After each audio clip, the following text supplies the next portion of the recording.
দর্শক দেখছেন ATN news. আমন্ত্রণ জানাচ্ছি আমাদের প্রতিদিনের নিয়মিত আয়োজন হ্যাপেনিং পয়েন্টে। আপনাদের সাথে আছি আমি রুমিতা ইসলাম।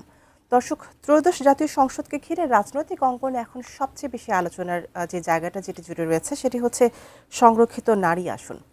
3টি আসনে সাধারণ আসনের পাশাপাশি নারীদের জন্য রয়েছে 50টি সংরক্ষিত আসন, যেখানে দলগুলোর প্রাপ্ত আসনের অনুপাতে বণ্টন করা হয় আসনগুলো। ইতিমধ্যে বড় বড় রাজনৈতিক দলগুলো তাদের মনোনীত নারী প্রার্থীদের নাম ঘোষণা করা শুরু করেছে।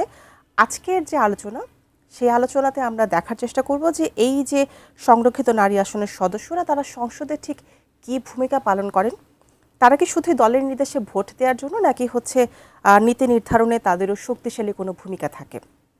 আর সাথে এটাও দেখার চেষ্টা করব যে সংরক্ষিত নারী আসনের বাস্তবতা, সম্ভাবনা এবং সীমাবদ্ধতার জায়গাটা কোথায়। সেখান থেকে আজকে আলোচনার জন্য আমরা আমাদের বিষয় নির্ধারণ করেছি সংরক্ষিত নারী আসন ক্ষমতা কতটুকু। এই আলোচনা করতে আমাদের সাথে আজকে স্টুডিওতে উপস্থিত আছেন হারুন জামিল, নির্বাহী সম্পাদক, ঢাকা মেইল এবং পার্লামেন্ট জার্নালিস্ট অ্যাসোসিয়েশনের সভাপতি। আপনাকে স্বাগত আমাদের অনুষ্ঠানে। ধন্যবাদ আপনাকেও।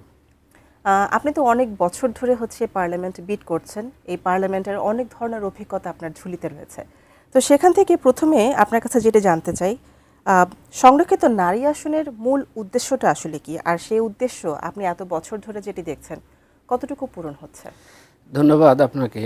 আপনি সঠিক একটা প্রশ্ন করেছেন। দেখেন, আমাদের দেশে আমাদের সংবিধানের 65(3) অনুচ্ছেদে এই সংরক্ষিত মহিলা আসনের বিষয়টা উল্লেখ করা আছে। সেখানে আছে যে বিদ্যমান সংসদের অব্যবহিত পরেই সংসদের প্রথম বৈঠকের তারিখ হইতে শুরু করিয়া, আগে 10 বছর ছিল, সেটা এখন 25 বছর করছে, হইবার অব্যাহতি পরবর্তীকালে সংসদ ভাঙিয়া না যাওয়া পর্যন্ত 50 আসন কেবলমাত্র মহিলাদের জন্যই সংরক্ষিত থাকবে। এটা হলো আমাদের সাংবিধানিক মূল ল। সংবিধানের 65(3) অনুচ্ছেদে এটা উল্লেখ করা হয়েছে। এটার আসলে মূল উদ্দেশ্য ছিল, এটা কিন্তু অনেকে ভুল বুঝে, যে মনে হয় যেন প্র্যাকটিসটা এই সংরক্ষিত মহিলা আসন নিয়ে যখন হয় তখনই কথাগুলো বেশি আসে। এর আগে এগুলো প্র্যাকটিস ওইভাবে হয় না। এটা কিন্তু আমাদের মূল গণপরিষদেও কিন্তু সংরক্ষিত মহিলা আসন ছিল। গণপরিষদে তখন আসন সংখ্যা ছিল 15টা। এরপরে এটা বৃদ্ধি পেয়ে 30, 45, এখন 50 হয়েছে। তো কোন কারণে এটা হয়েছিল? প্রেক্ষাপটটা হলো যে আমাদের জনসংখ্যার এখন তো অর্ধেকের বেশি, অর্ধেক প্রায় নারী। তো নারীর রাজনীতিতে সরাসরি অংশগ্রহণ অনেকটা টাফ, চ্যালেঞ্জ, অনেক চ্যালেঞ্জ নারীদের জন্য। সামাজিক রক্ষণশীলতা, তারপরে আমাদের সামাজিক দৃষ্টিভঙ্গি, নারীদের রাজনীতির প্রতি আগ্রহ কম, নানান কারণে জনসংখ্যার অর্ধেক নারী হওয়া সত্ত্বেও তাদের আইনের প্রক্রিয়ায় অংশগ্রহণ, রাজনীতিতে অংশগ্রহণের হার কম ছিল, এখনও কম। আপনি যদি লক্ষ্য করেন, এবারে ত্রয়োদশ নির্বাচনে বাংলাদেশের 300 আসনে 7 জন নারী নির্বাচিত হয়েছে। নারী সরাসরি প্রতিদ্বন্দ্বিতা কয়জন করছে? অনেকে বলার চেষ্টা করে যে এটার দরকার কেন, কারণ নারীরা তো এখন সরাসরি নির্বাচনে যেতে পারে। কিন্তু আসলে এটা কতটা সম্ভব? এবার আমরা দেখছি যে 83টা আসনে নারী সরাসরি নির্বাচনে গেছে, এর ভিতরে 7 জন মাত্র জিতছে। এর ভিতরে 63 জনকে রাজনৈতিক দল সমর্থন দিয়েছে, বাকি 20 জন স্বতন্ত্র দাঁড়িয়েছে। যে 7 জন জিতছে, সে 7 জনেরও আপনি যদি এটার একটু বিশ্লেষণ করেন তো দেখবেন যে এর ভিতরে 5 জন বাবার রাজনৈতিক যে লিগেসি ধরে তারা নির্বাচিত হয়েছে। একজন স্বামীর রাজনৈতিক পদাঙ্ক অনুসরণ করে, একজন মাত্র আছেন যিনি স্বতন্ত্র, তারও একজন, তারও বাপ একজন উপমহাদেশের বা বাংলাদেশের একজন বিখ্যাত রাজনীতি ব্যক্তি ছিলেন। সুতরাং নারীর যে সরাসরি রাজনীতিতে অংশগ্রহণ করে এটাকে নির্বাচিত হওয়া, সংসদ সদস্য হওয়া, এই চ্যালেঞ্জ মোকাবেলা করাটা আসলে কঠিন। এই সময় ফার্স্ট জেনারেশন হয়ে নারীর রাজনীতিতে আসা, আগের কোনো পটভূমি, পারিবারিক কোনো সংযোগ না থেকে। জি, আমাদের তো স্ট্যাটিস্টিক্সও তাই বলছে যে নারীর অংশগ্রহণ বাড়লেও নারীর সরাসরি নির্বাচনে নির্বাচিত হওয়া বা সামনে এগোনোর এই হারটা অনেক কম, অনেক কম। এই সমস্ত বিষয় প্রেক্ষাপট চিন্তা করেই অনেক আগেই গণপরিষদেও ছিল 15 জন নারীকে, যে নারী অর্ধেক নারী, তো তাদের কথা বলবে কে? তাদের তো সে আছে, তাদের নানান প্রক্রিয়া অংশগ্রহণমূলক কাজ আছে, তখন করা হয়েছিল। পরবর্তীতে জনসংখ্যা বাড়ছে যখন এরশাদ সাহেব, তখন এরশাদ সাহেবের আমলে এটাকে 30 জন করা হয়। এরপরে বিএনপি এসে 2004 সালে এটা 45 জন করে।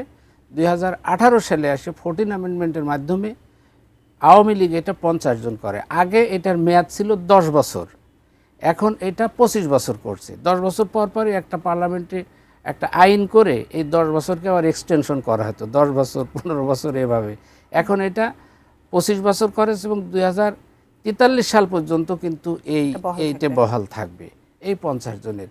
তো নারীর অংশগ্রহণটা বাড়ানোর জন্যেই নারীর রাজনীতিতে অংশ। এখন দেখেন একটা বিষয় দেখেন, আমাদের নির্বাচন কমিশন কিন্তু রাজনৈতিক দলগুলোকে তাদের দলীয় কার্যক্রমে কমিটিতে নারীর অন্তর্ভুক্তি বাড়ানোর জন্য অনেক রকম কথা বলছে, আইন করছে, জোর দিয়েছে। তারপরেও এটা কিন্তু আশানুরূপ ফল এখনও পাওয়া যায়নি। এই সমস্ত নানান কারণে পার্লামেন্টে সরাসরি এই সিস্টেমটা সে সময় থেকে নেওয়া হয়েছিল। আচ্ছা, বিগত সংসদে যতক্ষণ পর্যন্ত আমরা বলছিলাম যে 15 জনের কথা বলছিলেন, 15 থেকে 30 হলো, তারপরে 45 হলো, এখন 50। তো এই যে ধারাবাহিকতাগুলো ছিল, তার মানে 15 জন তো একসময় ছিলেন, তারপরে 30 জন এসেছিলেন। তা আপনি আপনার বিশ্লেষণ কি বলে, পর্যালোচনা কি বলে, যে যারা এতদিন পর্যন্ত প্রতিনিধিত্ব করে এসেছিলেন তারা আসলে কতটুকু ভূমিকা রেখেছিলেন সেই সময়ের সংসদে? এখানে মানে এই বিষয়গুলো আলোচনা করলে খুব ইন্টারেস্টিং বেশ কিছু জিনিস আছে। আপনার নারীর যে অংশগ্রহণ দেখা যায় যে এটা করা হয়েছিল কেন, যে নারী রাজনীতিতে আসবে, পার্লামেন্টে যাবে, তাদের প্র্যাকটিস করবে, পার্লামেন্টারি প্র্যাকটিসে তাদের যোগ্যতর মানুষ বের হয়ে আসবে। কিন্তু এগুলো হয় কি, রাজনৈতিক দলগুলো এগুলোকে নানানভাবে এগুলো মিস ইউজ করেছে। বিশেষ করে এরশাদ সাহেবের সময় এই জিনিসটা খুবই মারাত্মক রকম ধারণ করছিল। এরশাদ সাহেবের সময় দেখা গেল যে ওনার পছন্দের লোকজন, বিভিন্ন জায়গার লোক যাদের নাম ঠিকানা নেই রাজনীতিতে, তখন এগুলো করার কারণে একটা হাস্যরসের তৈরি হলো। তখন অনেকে এটাকে বলতো যে 30 সেট অলঙ্কার সংসদে বলতো। এখন পত্রিকা কিন্তু বাধ্য হয়ে গিয়েছিল এই শিরোনামের কারণে। ঠিক, এখন তো দিন বদল হয়েছে, রাজনীতিতে নারীর অংশগ্রহণ বাড়ানোর বিষয়ে কথা হচ্ছে। নারীর ধরেন আমাদের প্রশাসন বলেন, বিচার বিভাগ বলেন, সামরিক বাহিনী বলেন, সব জায়গায় ধীরে ধীরে ধীরে ধীরে নারীর অংশগ্রহণ বাড়ছে, নারী শিক্ষিত হচ্ছে, তারা এগোয়ে আসছে। এই সমস্ত কারণেই সংসদেও তাদের দরকার। এখন সেখানে যোগ্যতর মানুষ যাতে আসে সেটাই প্র্যাকটিস হওয়া উচিত। এখানে মজার ব্যাপার হলো যে এর আগে দেখা গেছে আপনার এমন লোকও এমন নারীদেরকেও মানে মহিলা সংসদ সদস্য নারী আর সংরক্ষিত আসনে নেওয়া হয়েছে যারা সংসদে ঠিকমতো নোটিশটাও পড়তে পারে না। এখন সমাজে কি এত মানুষের, এত নারীর ভিতরে যোগ্যতার এত ঘাটতি, এই জন্যে এবার দেখা গেছে যে একটু ভিন্ন। এবার বিশেষ করে সরকারি দল বিএনপি 36 জনকে দিয়েছে, জামাত ইসলামী জোট তারা 13 জনকে দিয়েছে, একজন দিয়েছে, স্বতন্ত্ররাও তার আনুপাতিক হারে। আগে কিন্তু এটা ছিল আপনার এই সংরক্ষিত নারী আসনটা আগে ছিল আপনার এই যারা জিতত সংখ্যাগরিষ্ঠতার ভিত্তিতে ভাগ করে নিত। এখন এটার ভিতরে একটু বৈচিত্র্য আনছে। এখন আনুপাতিক হারে আসার কারণে সব দলই কিছু কিছু কিছু কিছু রেশিও পাচ্ছে। এবার বিরোধী দল থেকে 13 জন দিয়েছে, তারা আবার নিজেরা রাখছে, তাদের শরিক দলগুলোর ভিতরেও ভাগ করে দিয়েছে। এগুলো এখন নতুন নতুন চেঞ্জ আসতেছে, এটা সামনে। এর আগে আমরা দেখছি আগের নির্বাচনগুলোতে যেহেতু গত 14, 18 এবং 24-এর নির্বাচনের সময় যেহেতু বড় বিরোধী দলের অংশগ্রহণ ছাড়াই নির্বাচনটা হয়েছে, এ কারণে সরকার নির্বাচনটাকে একটা আপনার এটা বৈচিত্র্য আনার জন্যে এই ধরনের নায়ক, গায়ক, এ ধরনের বিভিন্ন লোকজন নিয়ে এসে দিয়েছে, যাতে বিরোধী দল ছাড়াও এক ধরনের আলোচনায় থাকে, একটা বৈচিত্র্য আসে। এবার দেখা গেল যে এবার কিন্তু বহু গায়িকা নায়িকা এরা এতে মানে আশাবাদী হয়েছিল, মনোনয়ন প্রত্যাশী ছিল। আপনার কাছ থেকে এই ব্যাপারটা আমরা আরো জানবো, যেহেতু আপনার অনেক বছরের অভিজ্ঞতা, অনেক কিছু আপনি দেখেছেন, আরো অনেক কিছু জানার আছে। তবে এই মুহূর্তে একটা বিরতির সময় হয়েছে। দর্শক, হ্যাপেনিং পয়েন্টে নিচ্ছে একটি বিরতি, থাকবোই আলোচনাতেই, সঙ্গেই থাকুন।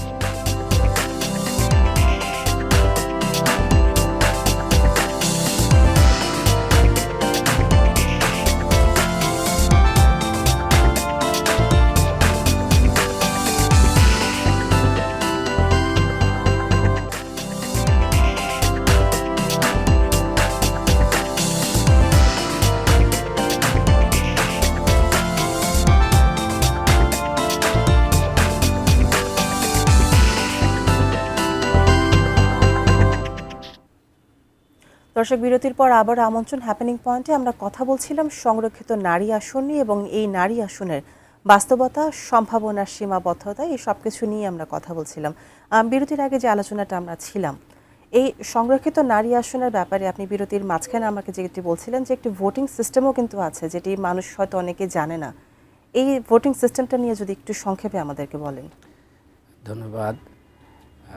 এটা আসলে খুব ইন্টারেস্টিং। অনেকে মনে করে কি যে এই সংরক্ষিত নারী আসনে নাম দিলেই সে ইলেক্টেড হয়ে যায়। বিষয়টা এরকম না। এটা এর নিয়ম হলো যে সংসদ গঠনের যেদিন সংসদ সদস্যদের গেজেট হবে তার 90 দিনের ভিতরে এই সংরক্ষিত নারী আসনের নির্বাচন সম্পন্ন করতে হবে। এটা হলো রুলস। এবং এটা কিভাবে, এর একটা নির্দিষ্ট নির্বাচন কমিশন এর একটা তারিখ ঘোষণা করবেন, মনোনয়নপত্র দাখিল হবে, বাছাই হবে, এগুলো উইথড্রল হবে, এরপরে প্রতীক বরাদ্দ হবে, সব হবে অন্য নির্বাচনের মতো, এবং সংসদ সদস্যরাই এটাতে ভোট দেবেন, দিয়ে নির্বাচিত করবেন। কিন্তু এখানে এই যে যারা এগুলো হন, যেরকম আজকে কিন্তু মনোনয়নপত্র দাখিলের শেষ দিন, এখন যেহেতু এটা আনুপাতিক হারে সংরক্ষিত মহিলা আসন হয়, দলগুলো আগে থেকেই তারা কয়টা আসন পাবে, কোন দলের কয়টা কোনটা, এটা আগে ভাগ করে ফেলে। ফলে এককভাবে 30-50 জনের তো 50 জন নাম আসে, তখন লাস্ট দিন থেকে দেখা যায় যে এগুলো আসলে ওই 50 জনই একেবারে বিনা প্রতিদ্বন্দ্বিতায় নির্বাচন হয়ে যায়।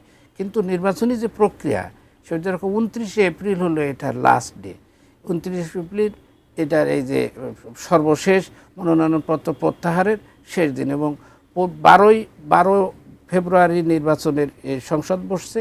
এর ভিতর থেকে আপনার ধরেন 15ই মের ভিতরে কিন্তু এটা সম্পূর্ণ করতে হবে। 90 দিন সম্ভবত 15 তারিখে পড়ে।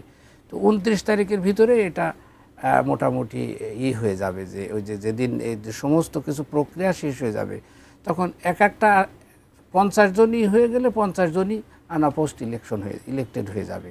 এটাই কিন্তু কোনো জায়গায় যদি 2 জন হয়ে যায় তখন আবার নির্বাচনে যাইতে হবে।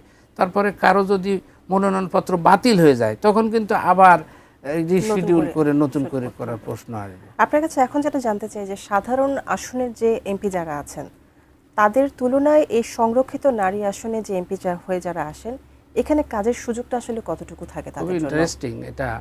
এটা অনেকে মনে করে, একটা ভুল ধারণা আছে যে এদের এই 50 জন, আগে 15, 30, 45, 50, এখন 50 জন, এদের আসলে কিন্তু কোনো আইনগতভাবে সংসদীয় কোনো এলাকা নেই। যেরকম 300 আসনের আলাদা আলাদা বাউন্ডারি ভাগ করা আছে নির্বাচনের আগে, এর কিন্তু সীমানা নির্ধারণ করা হয় কোন আসন কোন কোন সীমানায়। সংরক্ষিত নারী আসনের জন্য কিন্তু আসলে এরকম নেই। প্রশাসনিকভাবে একটা ঠিক করা হয় যে এটা তারা এখানে এখানে কাজ করবে, কিন্তু এদের কোনো ওই রকম নির্দিষ্ট এলাকা নেই। এদের স্ট্যাটাসগত দিক থেকে কোনো পার্থক্য নেই। তারা সংসদে সমস্ত অধিকার ভোগ করবেন, এমপি যা যা আছে সবই পাবেন। তারা ভোটিং সিস্টেমেও অংশগ্রহণ করবেন, কোনো পার্থক্য নেই অন্য এমপিদের তুলনায়। কিন্তু তাদের কিন্তু আসলে বেসিক্যালি কোনো সংসদীয় এলাকার যে জিনিসটা, যে সিস্টেমটা আছে, এই সিস্টেমের ভিতরে একটা প্রশাসনিকভাবে মনে করা হয়, দায়িত্ব দেওয়া হয়। এটাও এক ধরনের আমাদের দেশে মন্দ দৃষ্টান্ত বলবো, যে বিগত সরকারের সময় দেখা গেছে যে বিরোধী দলের যে সমস্ত জায়গাগুলো ছিল, ওখান থেকে সরকারি দলের যারা নারী আসনে, সংরক্ষিত আসনে যারা জিতছে, যাদেরকে মনোনয়ন দেওয়া হয়েছে, তাদেরকে ওই জায়গার প্রশাসনিক কাজের দায়িত্ব দেওয়া হতো, যাতে বিরোধী দলের এমপিরা কাজ করার সুযোগটা কম পায়, তাদের উপর একটা মানে প্রেশার তৈরি করে রাখা হয়। এই প্র্যাকটিস আমরা অতীতে দেখছি। যদিও এবার বিরোধী দল আছে, বিরোধী দলের সদস্যদের জায়গায় এটি কিভাবে সরকার করবে এটা দেখার বিষয়। ভার্চুয়ালি এটা তাদের কাজের সুযোগ আছে, তাদের সব ধরনের সুযোগ সুবিধায় তাদের আছে। এবার তো এইবারের সংরক্ষিত নারী আসনের জন্য তো সরকার দল এবং বিরোধী দল, দুই দল থেকেই তো হচ্ছে মনোনয়ন দেওয়া হয়ে গেছে, প্রার্থীর নাম ঘোষণা হয়ে গেছে, এবং জামাতে প্রথম কোনো নারীদের মনোনয়ন দিল সংসদে যাওয়ার জন্য। কারণ সরকারের যে ইলেকশন হয়ে গেল, আমাদের 12 ফেব্রুয়ারি যে ইলেকশন হয়ে গেল, সেখানে কিন্তু কোনো জামাতের পক্ষ থেকে কোনো নারী প্রার্থী কিন্তু ছিল না, যেটাই সংরক্ষিত নারী আসনের জন্য তারা দিয়েছে। এবার আপনার এ তথ্য সঠিক না। জামাতের এর আগেও নারী সদস্য ছিল 91 সংসদে, তারপরে আপনার এবারে ইলেকশনের কথা বলছি, না, জামাত সরাসরি কোনো নারী ক্যান্ডিডেট দেয়নি, কিন্তু সংরক্ষিতভাবে দিয়েছে। জামাত এর আগে সংরক্ষিত নারী সদস্য তাদের সংসদে প্রতিনিধিত্ব ছিল না, আমি 2026-এর যে আমাদের 12 ফেব্রুয়ারি ইলেকশন হয়ে গেল সেটা সরাসরি নির্বাচনে তারা অংশগ্রহণ করে। এবার হচ্ছে সংরক্ষিত নারী আসনের জন্য তারা প্রার্থী দিয়েছে।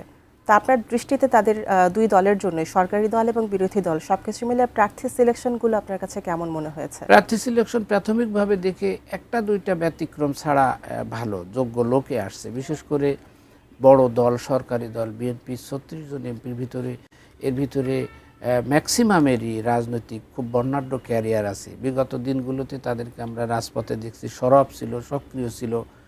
এখন বিএনপি তো একটা বড় দল, তার লোক সংখ্যা, কর্মী সংখ্যা, নেতার সংখ্যা অনেক বেশি, তো আসন তো তার সীমিত, সে পাবে 36টা আসন, তার এগুলো করা লাগছে। দুই একটা ব্যতিক্রম ছাড়া এবার খুব সচেতনভাবেই পরীক্ষা নিরীক্ষা করে মাঠ পর্যায়ে তারা দিছে। আর জামাতেরও যতটুকু দেখলাম, জামাত তো তার শরিক দল বিশেষ করে এনসিপিকে তো তারা একটা বাড়তি আসন ছেড়ে দিয়েছে। এনসিপি তার যে মোট সদস্য সেখান থেকে তারা একটা পায়, সেখান থেকে তারা আবার আর একটা দিয়েছে। তারপর খেলাফত মজলিস, জাকপা, এদেরকেও জামাত আসন ছাড়ছে মহিলাদের, তো জামাত তার শরিকদের দিয়েছে। বিএনপিও তো তার যারা একেবারে ত্যাগী মাঠ পর্যায়ের কর্মী তাদেরকে দিয়েছে। আর একটা বিষয় দেখলাম এবার, যেটা লক্ষণীয় বিষয়, যে ঠিক ওই সেলিব্রিটি ধরে ধরে এনে এটা দেয় নাই, কোনো দলই ওরকম করে নাই, বরং তারা গুরুত্ব দিয়েছে রাজনৈতিক ক্যারিয়ারের দিক থেকে। পোড় খাওয়া লোকজন যারা যারা মাঠে ময়দানে ছিল সে ধরনেরই বেশিরভাগ দিয়েছে। দু একটা ব্যতিক্রম হয় নাই এরকম না, কিন্তু বেশিরভাগ ক্ষেত্রেই সিলেকশনটা এভাবে দিয়েছে, যাদেরকে ছাত্র জীবনে যাদের ক্যারিয়ার ছিল, ক্যারিয়ারিস্ট যারা, তাদেরকেই বিএনপি আনছে। জামাতও তাদের সদস্যদের ভিতর থেকেও শিক্ষিত বেছে বেছে লোকজন নিয়ে আসছে। ইন্টারেস্টিং বিষয় হলো, সামনের সংসদটা হয়তো আগের মতো, যেরকম আগের সময় আমরা দেখছি যে একটা নোটিশও ঠিক মতো পড়তে পারতো না। আমরা অনেক সময় দেখি যে সোশ্যাল মিডিয়াতে এগুলো ভাইরাল হয় যে একটা নোটিশ পড়তে পারতেছে না, বাংলা উচ্চারণ করতে পারে না। সে ধরনের সম্ভাবনা বা আশঙ্কা এবার কম হবে। আপনি আলোচনার শুরুর দিকে যেটি বলছিলেন যে নারীর অংশগ্রহণ মূলত বাড়ানোর জন্য, এবং তাদের যাতে একটা বলার মতো জায়গা থাকে, তাদের প্রতিনিধিত্ব করার মতো মানুষ থাকে, এই জায়গাটা থেকেই আসলে এই সংরক্ষিত নারী আসনের জায়গাটা তৈরি হয়েছে। তা আপনার কি মনে হয় যে এখনও যেভাবে চলে আসছে, সেই 15 আসন থেকে শুরু করে 50 আসনের এই যে যাত্রাটা, এখানে কি কোনো পরিবর্তন আনা দরকার, যাতে সংসদের নারীর যে জায়গাটা, এটা আসলে শুধুমাত্র কোনো কোটার ভেতরে সীমিত না থেকে সত্যিকার অর্থে অংশগ্রহণমূলক একটা জায়গাটায় চলে আসে? এটা তো ঠিকই বলেছেন। আসলে এই যে নারীর সংরক্ষিত আসনের সিস্টেমটাই করা হয়েছিল যে রাজনীতিতে সরাসরি নারীর অংশগ্রহণটা অনেক চ্যালেঞ্জের, এবং তাদের জন্য আমি তো একটু আগে একটা তথ্য আপনার কাছে উপস্থাপনই করলাম যে 83 জন নারী সরাসরি ভোটে অংশগ্রহণ করে মাত্র 7 জন জিতে আসতে পারছে। এখন আমাদের সামাজিক মনোভঙ্গি, সামাজিক দৃষ্টিভঙ্গি, আপনার কাছে এখন আমার যে স্পেসিফিকভাবে যে জায়গাটা জানতে যাওয়া, সেটা হচ্ছে কোন কোন জায়গাটা আসলে সংস্কারটা দরকার। এই যে আমরা কোটা হিসেবে মাঝে মধ্যে কথাও শুনতে হয় যে এটা তো কোটায় আসলে এমপি হওয়া, এ ধরনের কথা আমরা শুনতে পাই রাজনৈতিক অঙ্গনে। তো সংস্কারের জায়গাটা আসলে কোথায়, যাতে কোটা শব্দটা থাকুক বা না থাকুক, এই সংরক্ষিত কথাটা থাকুক বা না থাকুক, অংশগ্রহণটা যাতে সত্যিকারের হয়? দেখেন, এটা আসলে নারীর যোগ্যতা যত বাড়বে তার জন্য স্পেস তত বেশি সহজ হবে। আপনাকে এখনকার এই বৈশ্বিক প্রেক্ষাপটে আপনি কোটা সিস্টেম বলেন, আপনি অন্য কোনোভাবে আপনি আপনার নিজেকে আপনি মেলে ধরতে পারবেন না। আপনাকে আপনার যোগ্যতা বলেই টিকে থাকতে হবে। তো নারী যত যোগ্য হয়ে আসবে, শিক্ষিত হবে, নারীর অংশগ্রহণ রাজনীতিতে বাড়বে, তাকে তার জায়গা করতে হবে। সামাজিক যে দৃষ্টিভঙ্গি, সে দৃষ্টিভঙ্গিও পরিবর্তন হবে আপনার যোগ্যতার কারণে। আপনি যদি যোগ্য হন, তাহলে সমাজের শত বাধা, শত বিপত্তি সত্ত্বেও আপনার জায়গা কিন্তু সমাজে তৈরি হবে। এখন নারীর সেই যোগ্যতা কতটুকু তৈরি হচ্ছে, সেটা একটা বড় ব্যাপার। আমরা আশা করব যে যে কথাটি আপনি বলছিলেন যে যোগ্যতার জায়গা দিয়ে টিকে থাকতে হবে, আমরা আশা করব এই সংরক্ষিত নারী আসন হোক অথবা অন্য যে কোনো জায়গা হোক, নারীর সক্ষমতা, নেতৃত্ব এবং অংশগ্রহণের জন্য একটি ভালো জায়গা সংসদে আগামীতে তৈরি হবে, সে প্রত্যাশাই আমরা করছি। আসলে আপনাকে অসংখ্য ধন্যবাদ আমাদের সাথে আজকে আলোচনা যুক্ত হওয়ার জন্য। ধন্যবাদ আপনাকে। দর্শক, আমরা কথা বলছিলাম সংরক্ষিত নারী আসলে নানান দিক নিয়ে, এর সম্ভাবনা এবং এর সীমাবদ্ধতা নিয়ে। আশা করি আলোচনাটি আপনাদের ভালো লেগেছে। আগামী দিনে দেখা হবে অন্য কোনো আলোচনার বিষয় নিয়ে। সে পর্যন্ত ভালো থাকুন, সুস্থ থাকুন।